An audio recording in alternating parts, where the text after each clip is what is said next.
Did you know that 8 out of 10 people worldwide will experience low back pain at one point in their lives? That's 80% of the population. That is a staggering number. What I want to talk about today is how acupuncture and Chinese medicine can help bring those people relief. Today, I am going to share the risk factors, the causes, the syndromes, the Western solution, and of course, acupuncture and Chinese medicine to help relieve low back pain for each of our patients, because so many of them come through the door with chronic or acute low back pain. I'm also going to share a personal story and a patient story that you are going to love because it completely transformed his view on acupuncture. Are you ready? Let's go.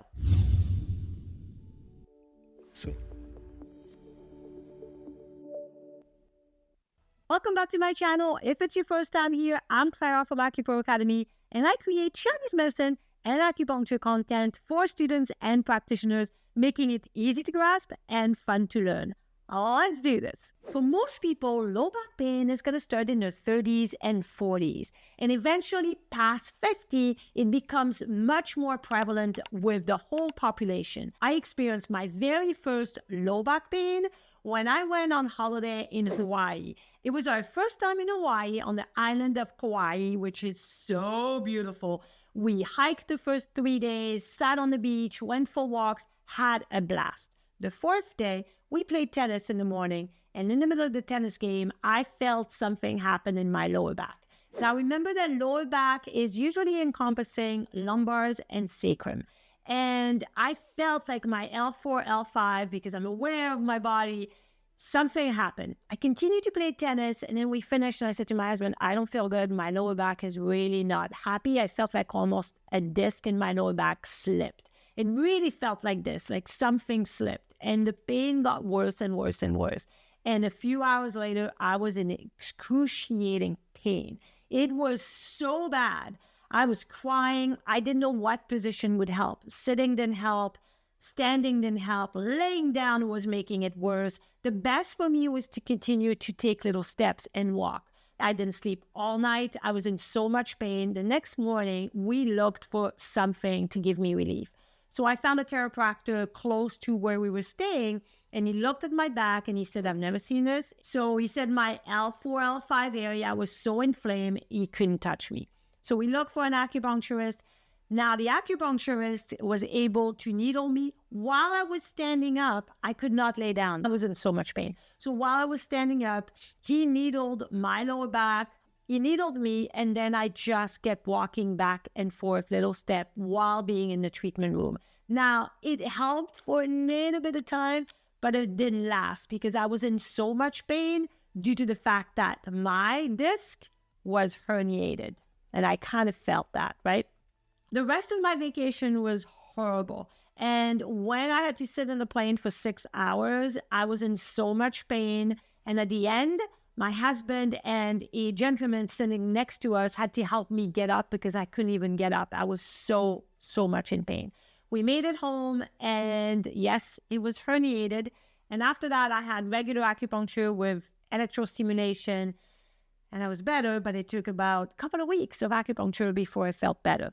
This happened in my late 30s, and so it has recurred a few times where the pain was really bad, but now I know what to do right away, which is to get acupuncture ASAP, to be able to walk while the needles are in, which a lot of people say, what? The needles are in and you're walking? Yes, it's actually very useful when the patient cannot lay down, and it works really well as long as it's a little step and you're staying to supervise the patient. Of course, we don't leave this patient alone. Make sense?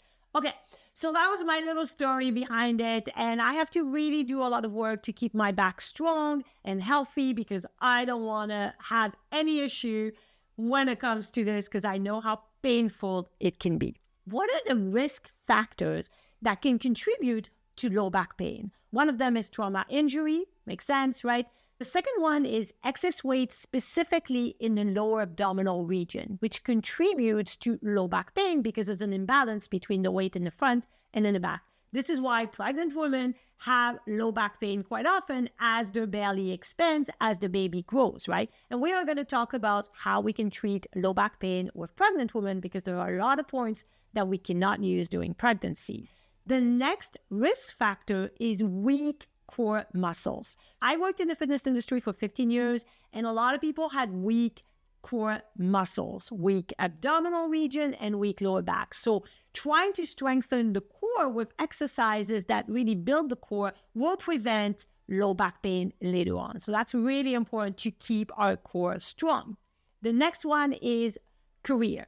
Some jobs, people sit all day in front of their computers, and then they're going to have the posture that's really, really bad for many hours. And that's going to eventually, with time, contribute to low back ache and low back pain. Also, for people that stand all day, like hairdressers or security guards, standing on your feet all day also can contribute to low back pain, or people that do a lot of lifting in their jobs. That's repetitive movement over the years that eventually will lead to pain in the lower back. That makes sense, right? The next risk factor, which is a surprising one, is smoking. My mom smoked for 60 years, 2 packs a day, very French woman. And she always had low back pain starting in her 60s, 70s, but often this contributes to sciatica and low back pain. Other risk factors are degenerative disc disease, osteoarthritis, diabetes, ankylosing spondylitis, scoliosis, and other disorders that are already there that can contribute to low back pain. When it comes to Western disorders, there are many that are going to be connected to low back pain, like sciatica, of course, like I just mentioned, osteoarthritis, rheumatoid arthritis, but also kidney stones, pelvic inflammatory disease, which PID is usually going to radiate to the low back and contribute to that as well. So gynecological disorders, pregnancy, which is not a disorder, but can contribute, of course, and be a cause of low back pain, right? So there are many disorders that can lead to low back pain. This is why actually in Google search, this is the most searched term when it comes to acupuncture for low back pain. Then it's for weight loss, headaches, anxiety, etc. But low back pain is number one. That means we are here to give relief to all our patients, right? So before I talk about acupuncture, what are the treatment options for patients who experience low back pain? Number one is medication, specifically anti-inflammatories. Then there is physical therapy, massage therapy, but there's also exercises like Qigong, Tai Chi, Pilates, yoga to help strengthen the core as well and to help relieve the pain. Medical doctors can also offer corticosteroid injection to relieve the pain. It's usually momentary. It doesn't last for a long time if people have chronic low back pain, unfortunately. There's also surgery, and that's the most invasive. Usually it's the last resort for most patients. So if we can help them avoid surgery, this is fantastic. And this is why acupuncture and Chinese medicine is such a great tool, because if we can avoid surgery, it's a big win.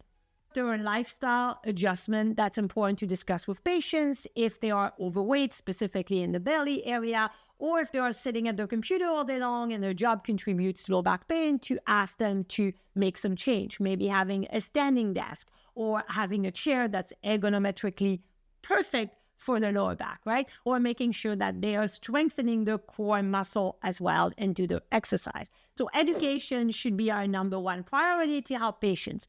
Now let's talk about our strength, Chinese medicine, and acupuncture. When a patient comes for the first time with low back pain, we have to ask the right questions. The more information we get, the better, because we want to make a TCM diagnosis. It is going to give us a better understanding on how to select our point for better outcome. So even though it's an acute or chronic low back pain, we still want to do a TCM diagnosis. And we're going to discuss what are the main common patterns in TCM and how to treat them depending on symptoms. Now we have acute low back pain versus chronic low back pain. The first thing I want to say is you want to ask, when was the onset? How long has it been going? Is it the first time? Is it a recurring problem? What is the health history behind the lower back? So that is going to give us clues. Then the pain. Is it better with heat? Better with cold? Is it better with exercise? Or is it better when you rest? What kind of pain is this? Is this an ache? Or is this sharp? Is it traveling down or up or around? Or is it fixed in one area? If it's fixed and sharp, it's always a blood stasis. If it's dull or an ache, it's usually more of coming from a deficiency. Is it feeling better on rest? Then that's a deficiency. If it's better on exercise, then that's an excess. Make sense, right? So those little clues are going to help us in our treatment and selecting points. Before we talk about the common patterns we see in clinical practice when it comes to low back pain, let's talk about the basic acupuncture points for lower back. Bladder 40 has to be there because it's the commander point of the lower back, which encompasses always the lumbar and the sacrum. So if it's affecting the glute, obviously, and around the sacrum area and the lumbar, we want to use bladder 40. Spleen 6 is a surprise one because a lot of time we don't think of that point, but it is the commander point of the hip, which encompasses the whole pelvic area, which means if the lower back travels down to the hip flexors or there is gynecology issue that starts in the front and travels towards the lower back, that is a point we're going to use. Plus, spleen 6 is the crossing point of the liver, kidney, and spleen. Spleen relates to muscle, kidney to bones, and liver to ligament joints and tendons, which often, when there's low back pain, all those three entities are going to be affected. So spleen 6, bladder 40 should always be there. Now, if we have a pregnant woman, we cannot do spleen 6, right?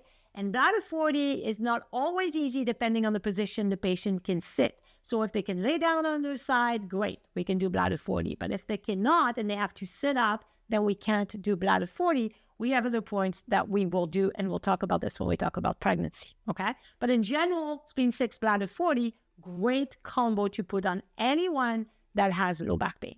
Now let's talk about the most common pattern when it comes to low back. First one would be damp and cold. This is excess damp and excess cold affecting the lower back. So this is acute low back pain that feels cold to the touch. So when you put your hand on it, the low back feels really cold. This happens a lot with sciatica, where you touch the area where the pain is and it's really cold. Pain is more of an ache and it feels heavy. Now, when the pain is severe, it radiates down the leg. It's worse on cold, rainy days, which can be sciatica, which can be arthritis. It can be a lot of different disorders, but the pain is worse on cold, rainy days. So the idea is, of course, we want to do moxa. We want to put heat on it because it's going to feel so much better. The first acupuncture point we're going to use is Yao Tong. Yao Tong is Y-A-O-T-O-N-G.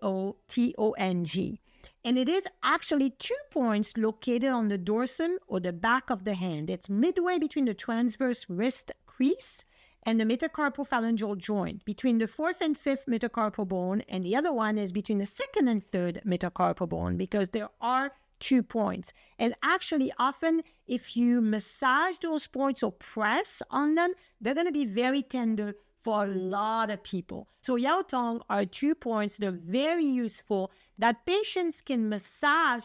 Let's say the lower back pain is on the right, we would do Yao Tong on the left hand and vice versa. Bladder 40, we talked about this before. Spleen 6 would be a good point at this time.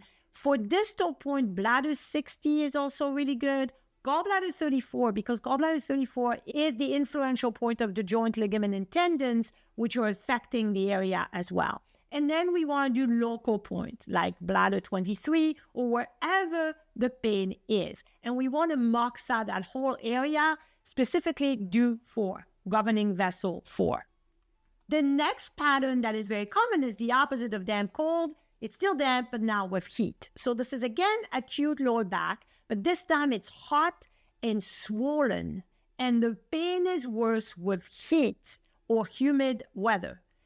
That's what happened to me when I was in Hawaii.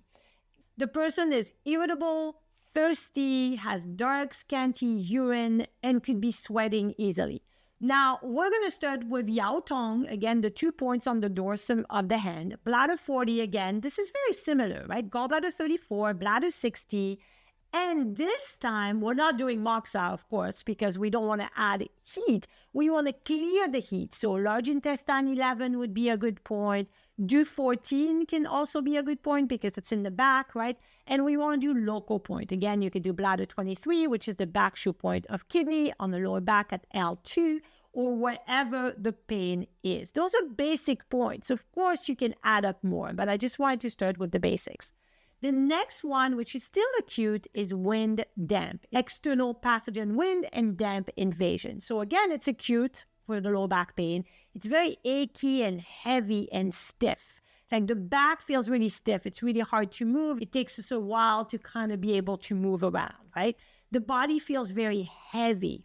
The person also has a headaches and a mild fever and chills. That could be due to a cold or a flu, right? And so for this, we want to expel the pathogen and strengthen the immune system with stomach 36, lung 7, expel the pathogen with large intestine 4. We want to use gallbladder 20, which is in the back of the head, to expel the pathogen. And we still want to use Yao Tong, those 2 points on the back of the hand. Plus, you can, of course, do local points on the area affected. If you're enjoying the low back pain treatment I'm sharing with you today, it comes from my book, Chinese Medicine Treatments Made Easy. I also offer a PDF digital version if you'd like that as well. The link is below and it covers over 160 syndrome with TCM treatment. If you haven't had your copy yet, check it out. Growing up, I was a big fan of tennis, and I used to watch all the games, and my favorite players were John McEnroe, Ivan Lendl, Andre Agassi. If you're from my generation in the 80s, you know who I'm talking about. A few years ago, I read the biography of Andre Agassi called Open. It was such a beautiful book. It was very emotional. He wrote from the heart. And if you've never read this book, I would recommend it because I absolutely loved it. He talks about his hate of tennis and why he played it. It's just very emotional book. But the way the book starts is eye-opening on what an athlete life is like after they're not playing anymore. The book starts when he's 36 years old. And he can barely get out of bed in the morning because he has so much pain in the back. His lower back is in excruciating pain, very stiff. And so his wife knows that the kids cannot go into the bedroom until he gets up, slowly crawls on his fours all the way to the bathroom and takes his time to get up to go under the shower. Then he puts some hot water and takes a shower for 40 minutes, and his achy, stiff, painful lower back starts to loosen up. And eventually, 45 minutes later, he can join his family for breakfast. He says in the book, he's 36 years old, but he feels like he's 96. This is what happened a lot with repetitive injury. That is also a cause of low back pain. And specifically for high-level athletes like Andre Agassi, when he hurt himself, what do? They put freezing agent over it and they continue to play for hours. This really delays the healing process and creates a lot of issue later on in life. So that's something to keep in mind when treating athletes. I just wanted to share this story because it's very relevant to what we see in practice. And if you do treat athletes, maybe not high level, but people that play really strong, tough sports and carry on, even though they're injured, we're going to see a lot of those people with back pain, right? That makes sense? The next pattern, which is very common, is blood stasis. It's sharp, piercing, stabbing pain that is fixed in the lower back and that is worse with pressure. So those people do not want a massage. The massage is not going to make them feel better. It is going to make them feel worse. It's worse at night, worse with movement. It's very difficult to move. This is pretty much also what happened to me when I was in Hawaii. It was very much a blood stasis with invasion of pathogen, damp, and heat.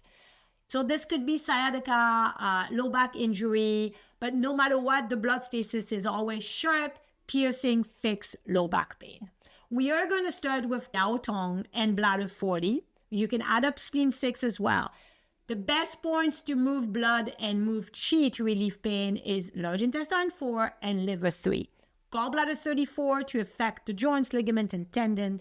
And then because it's blood stasis, often spleen 10 or bladder 17 would be very useful as well as local point. Now, sometimes we can put needles in the local area and sometimes people do not even want to have the needles in there, and that's okay. Sometimes distal points works really well, specifically Master Tong or Dr. Tan balance method can be very useful when it comes to this.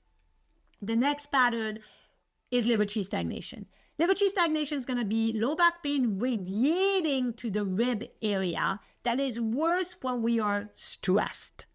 It's going to be a distending pain, kind of like it feels like it's expanding, and it's usually associated with temporal headaches and moodiness. This is probably one of the easiest ones to treat in clinical practice. We want to move liver qi with liver 3, large intestine 4, and then we want to do yao tong because that's the lower back best distal extra point. And we want to do bladder 40. We can do liver 14 if we wanted to kind of relax the liver itself, and gallbladder 34 for the joint, tendons, ligaments, right? Liver 14 would be great for the rib area as well. I haven't seen a lot of liver qi stagnation, low back pain, unless it was coming from maybe kidney stones and it radiates in the rib area, but it's not that common for me in clinical practice. The last two are going to be deficiency. We have spleen qi deficiency that can cause low back pain, something we don't always associate low back pain with spleen, right? So this could also be for patients with fibromyalgia, for example, or patients with poor muscle tone, specifically, like we said at the beginning, the core area, or people that sit all day at their desk with poor posture. So we're going to have chronic, heavy low back ache. It's not massive pain, it's just achy, right? Heavy limbs, specifically lower leg, are going to feel really heavy. Loose stools, fatigue, that is a spleen qi deficiency that is going to show up with some achy low back pain. So I see this in clinical practice, like I said, with people that have a job where they sit all day, they have poor posture, or for people that are overweight as well. So we want to do bladder 40, yao tong, gallbladder 34, spleen 6, all the same basic points. And then we want to tonify spleen qi with stomach 36.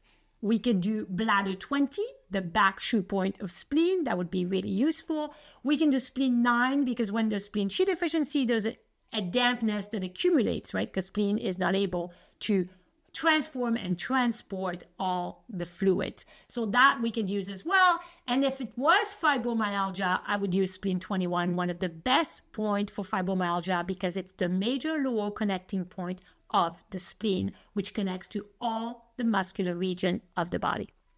In TCM, we associate lower back pain with the kidneys, right? So kidney qi deficiency going towards kidney yang deficiency is very much going to show up a lot in older people.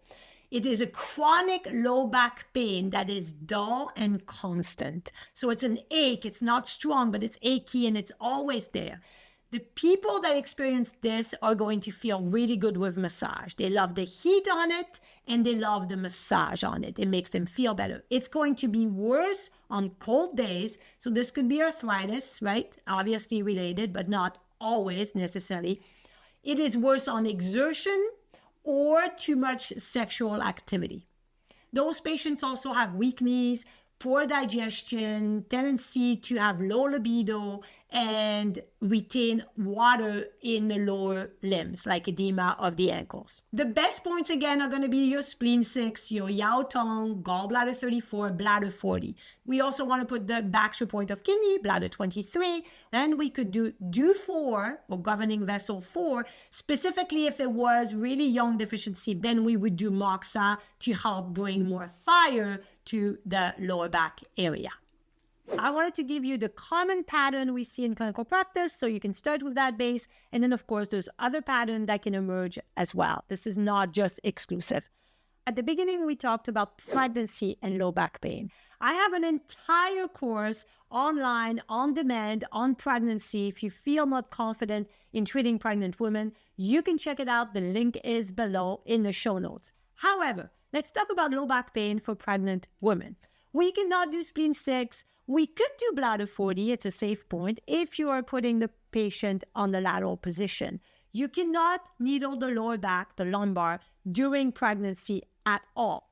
So what do I do when patients have low back pain? I usually use the Dr. Tan balance method, which is a great microsystem to address low back pain. And my patients will sit on the treatment table, reclined with their knee elevated, their back elevated. So they're really sitting, and we can do gallbladder 34 as a joint ligament tendon point. We can't do large intestine 4 at all, or spleen 6, right? We said that. So what we're going to do is use points that are distal and use points like Faster Tongue or Dr. Tan Balance Method. If you haven't learned this method, this is fantastic specifically as a micro system. I have a patient story you're going to love. This gentleman was in his 60s and he had excruciating back pain. His daughter, who's my patient, told him to come and see me. And he said, acupuncture is a sham, it's placebo, it doesn't work, I'm not going to go and do that. And eventually he was still in pain and she said, just do something about it, go see Clara. So he made an appointment, came to see me, and he said, listen, I don't believe this is going to help me. I'm here just to make my daughter happy because I love her, but I know this is not going to work. It's all placebo. I love when patients say that because it's like, great, let's see what happened. So I said to him, you know what? That's okay. You came in, you're here, we're going to try it. And if it doesn't help you, you were right. And you can go back to tell your daughter that you were right. I did a treatment for him and I explained how acupuncture works. I said, acupuncture is not this woo thing that most people think it is. It's actually every time I put a needle in a certain area, I trigger a minute nerve that sends signal to your brain to decrease inflammation and to self-regulate, basically to self-heal. And he totally got that. And he's like, oh, that's interesting. He went home after the treatment, didn't make a second appointment, calls me the next day, screaming in the phone. He says, I can't believe this. My pain is gone. I'm telling all my friends they have to try acupuncture. This is the best thing I've ever heard of. And then he says, I spent hours going online trying to understand how this works, and it is amazing. I'm a believer. I'm telling everybody. This is why we do what we do, because no matter what, even when people don't believe it, so I guess it's not placebo, it still works. This, to me, is fantastic. And this happens so many times in practice. I'm sure it happened to you as well. Now, if you wanted a specific in-depth course when it comes to low back pain, Rebecca Stevens, who's one of my dear friends, is very, very good at teaching musculoskeletal disorders. She has designed a course that's on AcuPro Academy, the link will be below, for you to treat patients with low back pain, and it is fantastic. So check it out because people have come back and said it is a game changer when it comes to low back pain. What else can we help patients with?